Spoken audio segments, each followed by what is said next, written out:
When the crime scene tape goes up, it's almost always tied to something awful. I've never seen anything like this in my 28 years in law enforcement.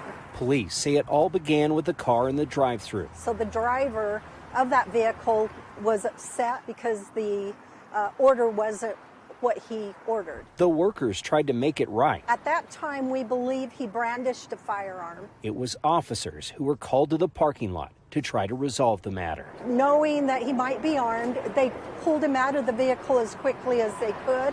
That's where the situation went sideways. One of the officers noticed a firearm coming out the vehicle, and he was able to deflect it, but the firearm did go off and went into the awning here at the McDonald's. And the shooter, the person that pulled that trigger, was 4 years old. The sheriff just can't believe it. Just think the gravity of that.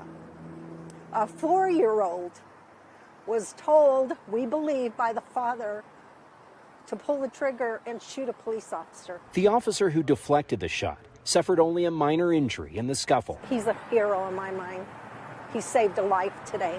It'll be many more days, a tall order, to get over what happened here. That's just unbelievable to me. Somebody's taught him that. 7-year-old Salt Lake City man is in jail tonight after police say he told his 4-year-old to fire a weapon at officers. Officers with the Unified Police Department say this is unlike anything they've seen their entire careers. Fox 13 News reporter Emily Tenser has more on this developing story. One officer was injured in this afternoon shooting, but it was just a small wound to their arm. Now, Unified Police can't fathom what's happened in this 4-year-old's life to make them feel like they had to shoot at officers arresting their dad. A bullet hole in a Midvale McDonald's awning is all that remains after an afternoon shooting. While the drive-thru is back to normal business, officers are still grappling with what happened. Every officer that's here today just can't believe it. We're beyond belief that something like this could happen.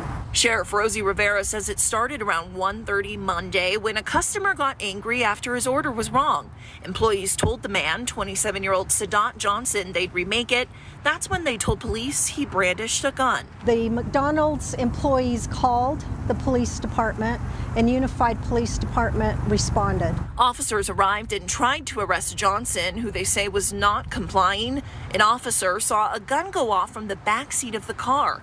Luckily, that officer was able to push it aside, sending the round away from people. He's a hero in my mind. He saved a life today.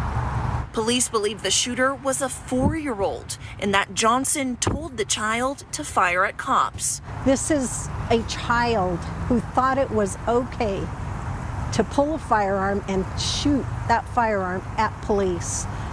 I've never seen anything like this in my 28 years in law enforcement.